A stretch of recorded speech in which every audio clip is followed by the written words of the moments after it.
Part 1. Questioning the Obvious. Chapter 1. A Powerful Openness. We question not for an answer, but to experience whatever is true. Beginning to wonder. 1:1.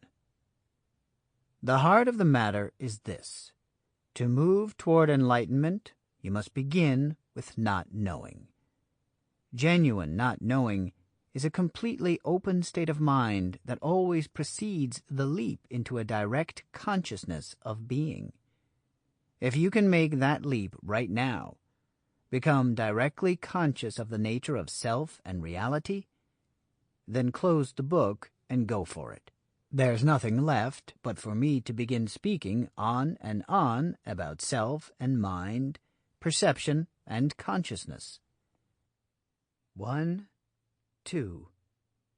If I were to say to you that in this moment your own mind and perceptions keep you from an experience of your true nature and the nature of reality, you may well wonder what I'm talking about.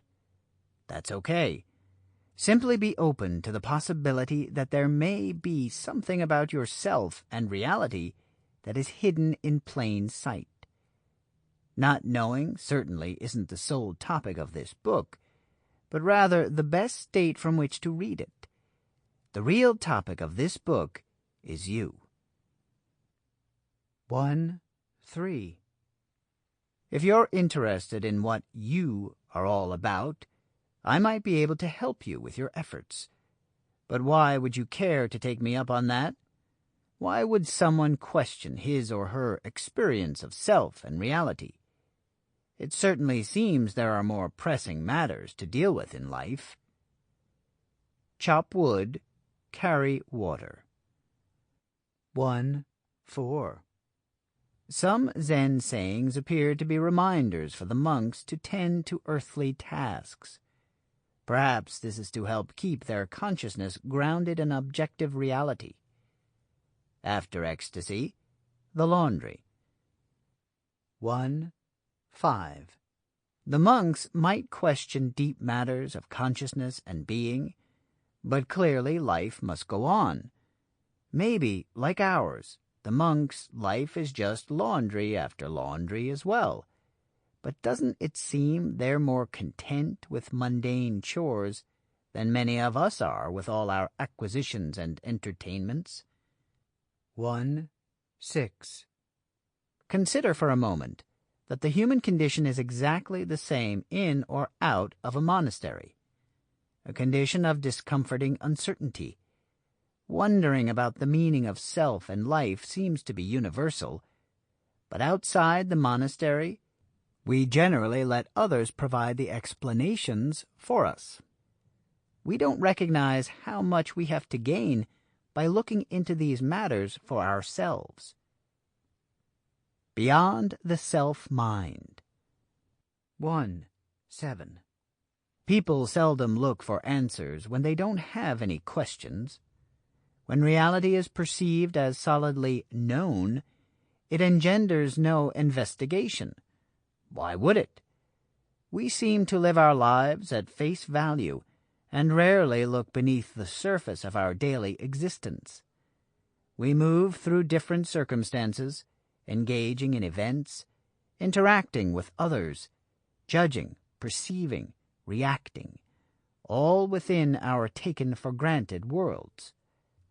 We act as if we know what it's all about, but something at the core of our being remains apprehensive about the possibility that our sense of reality and sense of self are somehow fabrications.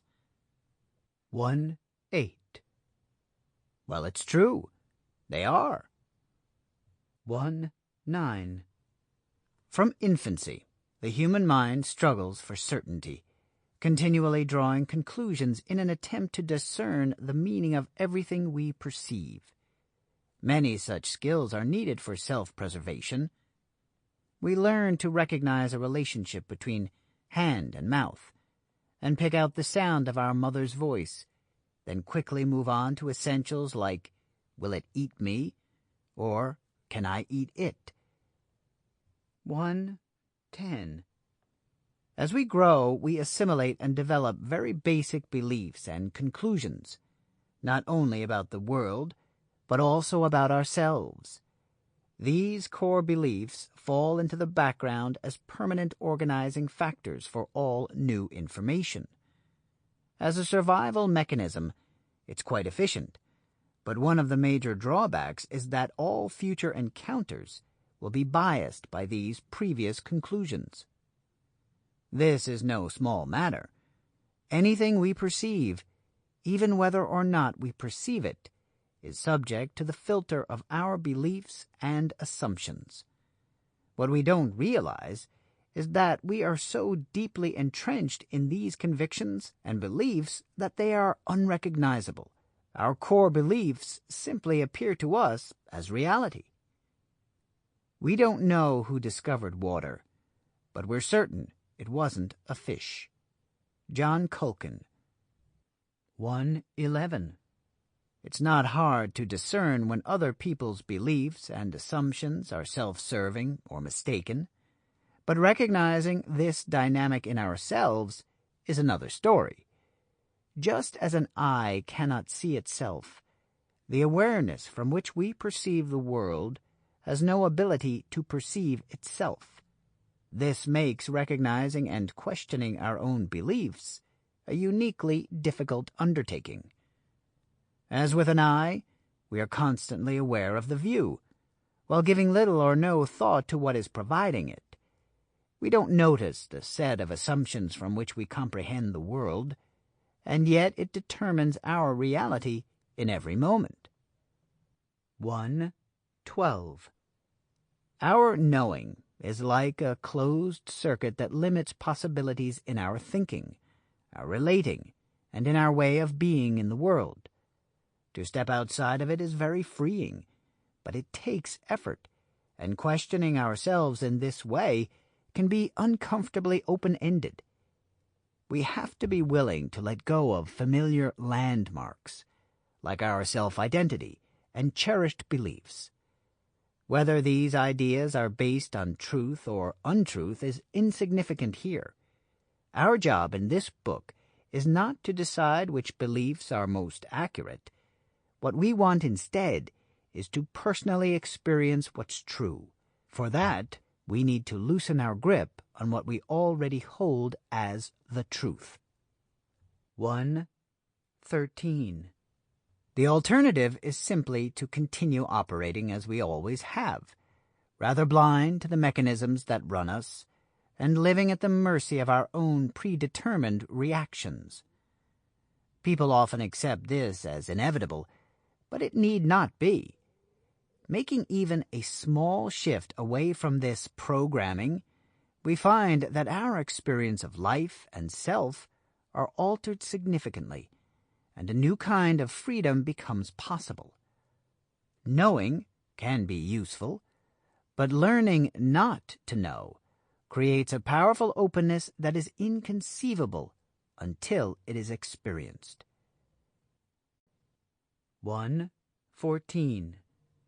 One of the first objectives here is to assist you in looking at knowing and not knowing in a different way. You'll come to see how the cultural attitudes we share regarding both knowledge and self can sentence us to a lifetime of low-grade desperation and superficiality. Start to think about this for yourself. For instance, note that I use the negative term, not knowing, out of necessity. In our culture, we name what interests us, and apparently we have little interest in the state of consciousness that is prior to comprehension. We denigrate not knowing as stupidity, or, more kindly, as ignorance. Obviously, we've all experienced not knowing something, but we disregard the fact that such a state always exists before achieving any kind of insight. 1:15. If you are honestly willing to look into these considerations, this work will engage you in a process of becoming increasingly conscious of the real nature of self and the true nature of being. If you happen to discover some handy tips for better living here, fine, but that is not the purpose of this communication. To get anything truly useful, you're going to have to get it in the form of a conscious experience.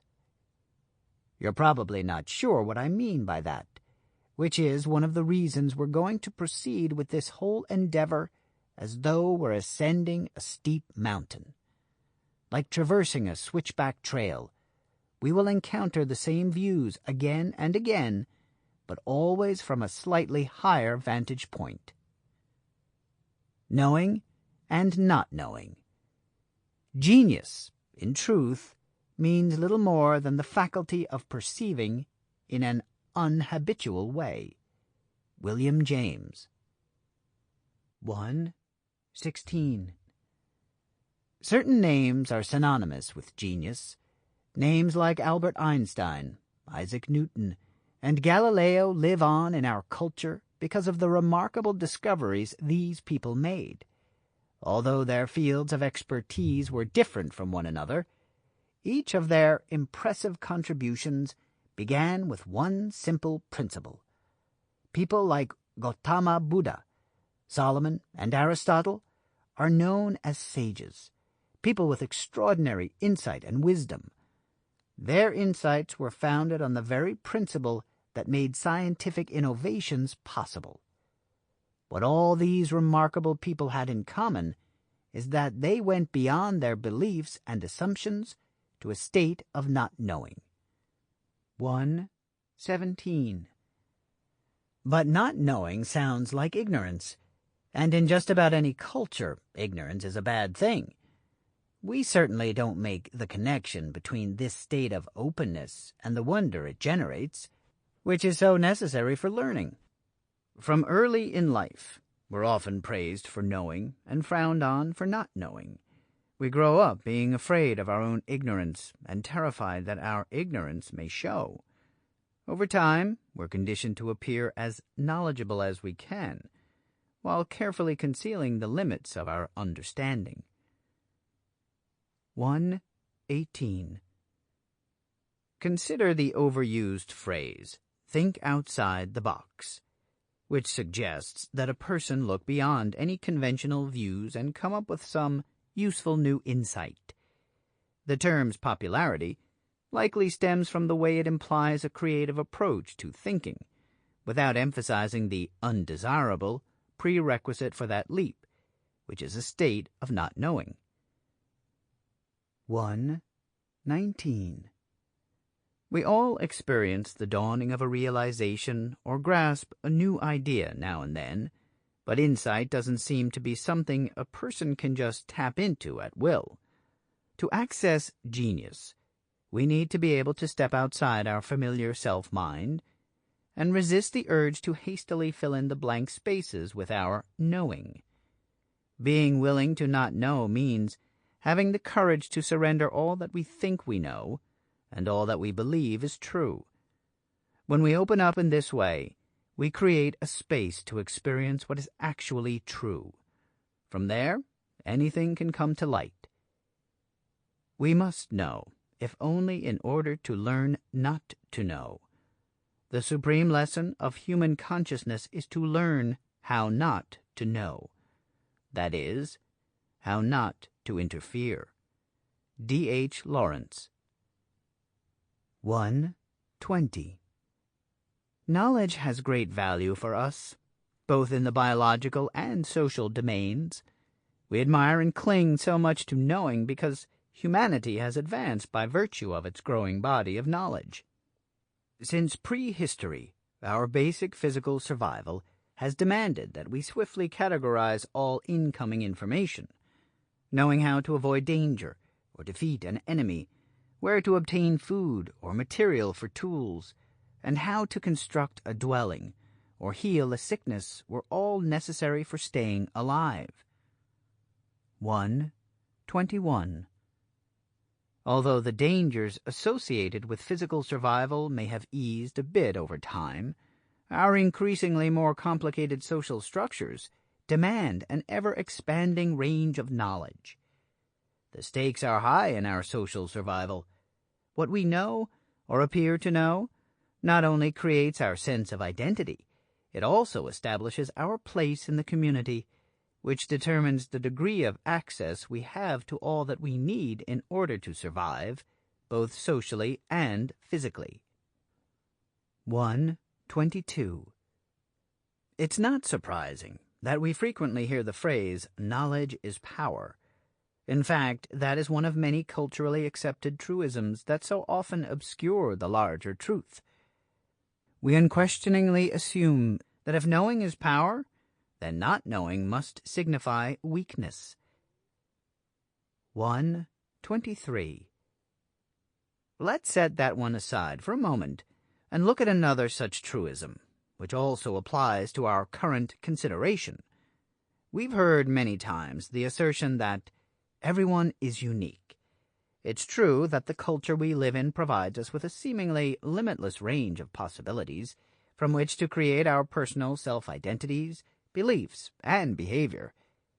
But a closer look reveals that our cultural assumptions act as a kind of filter through which certain ideas simply do not pass. 124. While each one of us can claim to be unique in some way, we must keep in mind that we all fashion ourselves in relation to the culture in which we live and develop. The lone wolf may scorn the sheep of society, but the lone wolf is a much more common identity symbol than the sheep. Both notions clearly exist inside the box of our cultural framework, and neither is unique. Every aspect of a person's individuality, indeed, his entire experience of self, life, and reality, is largely a product of the culture in which he lives. And of course, everything he knows to be true, and all the knowledge that he can access, is also based on this unrecognized cultural framework. Becoming aware of this framework creates the possibility of freedom from it, and freedom from it empowers our ability to discover the truth for ourselves. 125. Knowledge may be powerful, but holding it as the truth greatly narrows the prospect of any further discovery. Consider people who cling to a belief system or dogma as though it could possibly embody the truth, failing to make a distinction between believing these things and having an experience of whatever is really true. This dogma may derive from someone's profound grasp of the truth, but believing and memorizing what someone else says are not the same as experiencing the truth for oneself. 126. Not knowing allows an open and authentic experience of this moment right now, and it's this kind of genuine experience that allows for great leaps in awareness and creativity. Few spiritual practices will admit that believing in something can only provide us with an idea, a possibility. Merely believing the idea is easier because it seems to relieve us of any responsibility, but it also diminishes our curiosity for looking into the truth of the matter for ourselves. Pursuing an ancient art or spiritual practice is perhaps a positive direction, but only insofar as we use it for furthering a sincere inquiry of our own. Seek not to follow in the footsteps of men of old. Seek what they sought. Matsuo Basho. 127. How genuinely we experience life is determined by the level of our conscious awareness. Unless we're open and willing to directly experience the truth of something for ourselves, there is no way for such an experience to take place. If we rely on hearsay, or fill in all the blanks with beliefs, no genuine experience is likely to occur.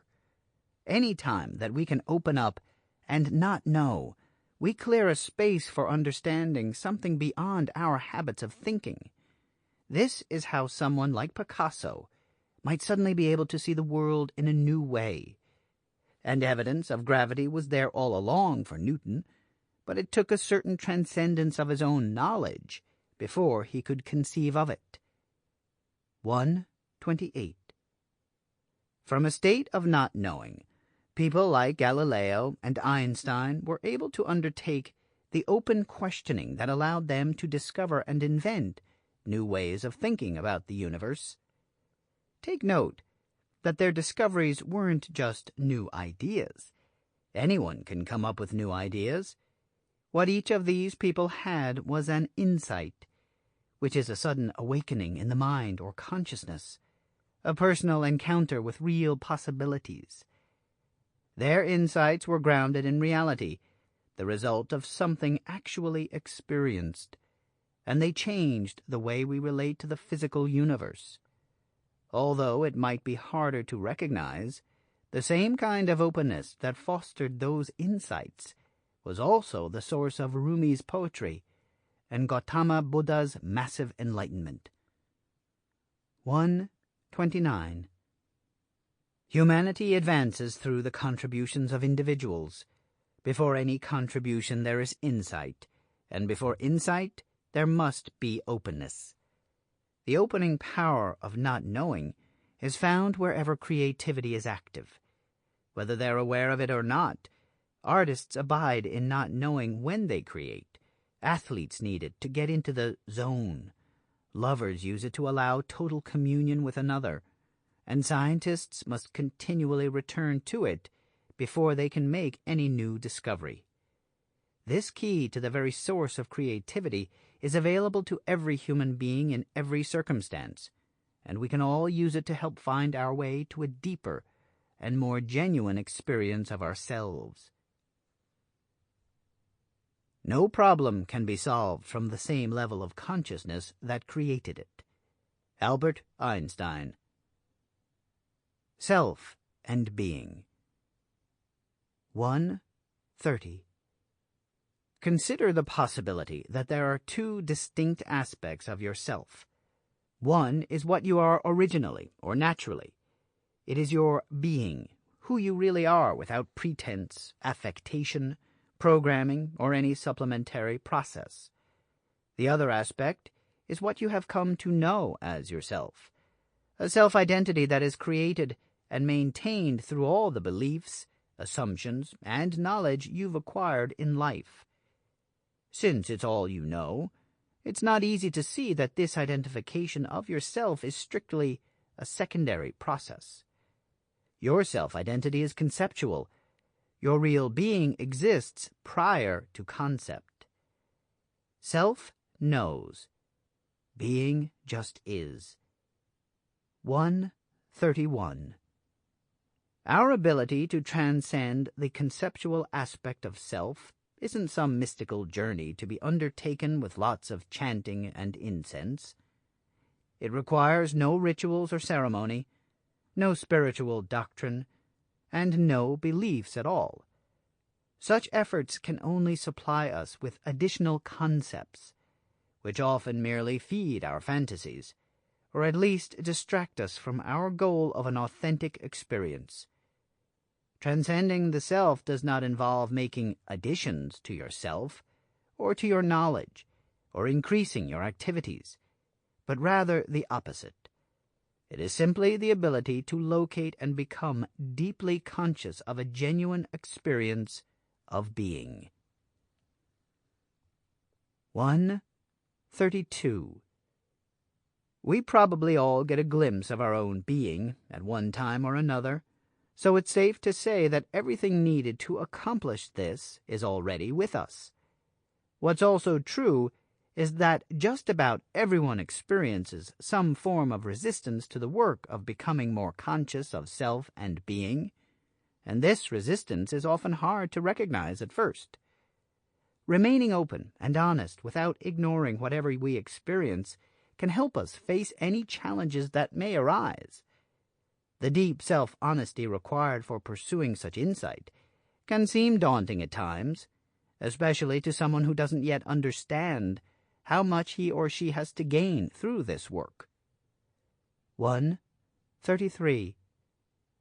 Whether participating in a group effort or studying on their own, most people who pursue consciousness work soon gain access to new levels of honesty and insight. They often experience an increase in creativity, and they notice a greater capacity for intimacy with others. In all different facets of their lives, new possibilities spring up that were previously unimaginable. It's a powerful and sometimes dramatic shift, but there's nothing artificial or particularly mysterious about it. Becoming open to discovering the truth for oneself has a way of making us responsible for and more present within our own lives. We discover that the richness of life isn't all created by people, events, and acquisitions, but by our ability to open up and fully be with whatever is occurring, present in heart, body, mind, and connecting fully with others and with life. 134. Making a distinction between our real selves, what we might call being, and our conceptual selves can sound simple enough on paper, and essentially it is. But in practice we find that we continually bump into obstacles that arise from our habitual thinking and familiar emotions, and from assumptions that we unknowingly share as a culture.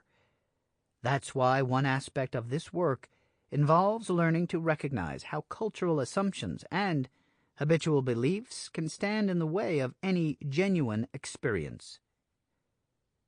The most profound experiences arise from questioning the obvious. 135. In our culture, we spend most of our time looking outward in search of some satisfying experience. We focus on the circumstances of life, attaining our desires and avoiding our fears. Yet, when all is said and done, we still find little satisfaction. When conventional methods don't work, we take on the unconventional. In the hope of finding ourselves, we might explore yoga or extreme sports, practice meditation, study an art form, join a spiritual movement, or read books on philosophy. We might not find our real selves, but we do keep busy. 136. Everyone has had a moment or two when he or she experienced just being themselves, and it probably had some element of surprise to it, as well as a certain familiarity. How this happens, and how often, seems as varied as there are people in the world. In a flash, someone might recognize that she's been living within an act, a pretense. Dropping the facade for even a moment allows her a glimpse of her more honest self. Someone else may be in great distress, but then break free of the pain to have an experience of himself as an entity independent of his own suffering, somehow free and yet more real. Perhaps another person hide behind subtle artifice, spurred by the desire to be liked, approved of, valued in some way, but in a courageous moment braves his vulnerability and bounds forward with what's real in his heart. Maybe another gets a good look at herself through the eyes of others, seeing in this reflection something repugnant to her own heart, and in this moment she opens up to a more genuine sense of herself. 137. No matter how it occurs, it's as if an invisible mist parts to reveal a glimpse of a simpler and more genuine self, uncluttered with complications and affectations. This moment is self-validating, since in that instant an undeniably real experience of ourselves is awakened, is remembered. Whether it comes as an inkling or a full-blown awakening, the direction is the same. It is toward what is real. 138. But the moment passes. Although this experience of ourselves is clearly more genuine, it slips once again from view, and does so without our noticing. We slide right back into what is familiar, and the realness is rarely missed, since it is once again buried so that no contrast remains to remind us of our inauthenticity. Why does this happen? Why is such an obviously more real experience of ourselves replaced by what is clearly, at least within the moment of insight, less true to ourselves? 139. It seems that an honest and clear perception of oneself is incompatible with any familiar and habitual self-identity. Rather than dwell in the uncertain realm of the real, it's much easier for us to revert to an already established and acceptable sense of self. Wary of uncharted territory, our awareness falls quickly and easily back into the habits and routines that serve our many self-concerns. What we don't realize is that anything we do, think, or feel from here simply adds more layers to the self-identity, further burying what is real. We substitute information for wisdom and confuse fantasizing about something with having a genuine experience. So immersed are we in our cultural setting that we are unable to recognize how the very methods we use to try to fill the void actually make an authentic experience nearly impossible. 140. This way of perceiving ourselves and the world around us greatly hampers our ability to discover new possibilities outside of our familiar experience. Since our experience is dominated by assumptions and beliefs, we're limited to pursuing a self that is more conceptual than real. But there are other ways to be. Instead of holding our thoughts, feelings, and beliefs as reality, we can open up beyond the world of our beliefs and honestly investigate what's true. It's not so much a way to live as a way to wake up. Try being alone, without any form of distraction, and you will see how quickly you want to get away from yourself and forget what you are. That is why this enormous structure of professional amusement is so prominent a part of what we call civilization. If you observe, you will see that people the world over are becoming more and more distracted, increasingly sophisticated and worldly, because we are inwardly empty, dull, mediocre. We use our relationships and our social reforms as a means of escaping ourselves. I wonder if you have noticed how lonely most people are, and to escape from loneliness we run to temples, churches, or mosques. We dress up and attend social functions, read, and so on. If you inquire a little into boredom, you will find that the cause of it is loneliness. It is in order to escape from loneliness that we want to be together. We want to be entertained, to have distractions of every kind, gurus, religious ceremonies, prayers, or the latest novel. Being inwardly lonely, we become mere spectators in life, and we can be the players only when we understand loneliness and go beyond it. Because beyond it lies the real treasure. J. Krishnamurti. 141. Consider once again the two aspects of yourself, the one that you know as self, which is founded on a collection of overlooked assumptions and beliefs, and the other, which is who you really are prior to the layers of conceptual identity that presently obscure your authentic experience of being. What if you could learn to live your life from this more genuine self? Would it make you rich, sexy, lovable? Maybe not, but it would be the truth.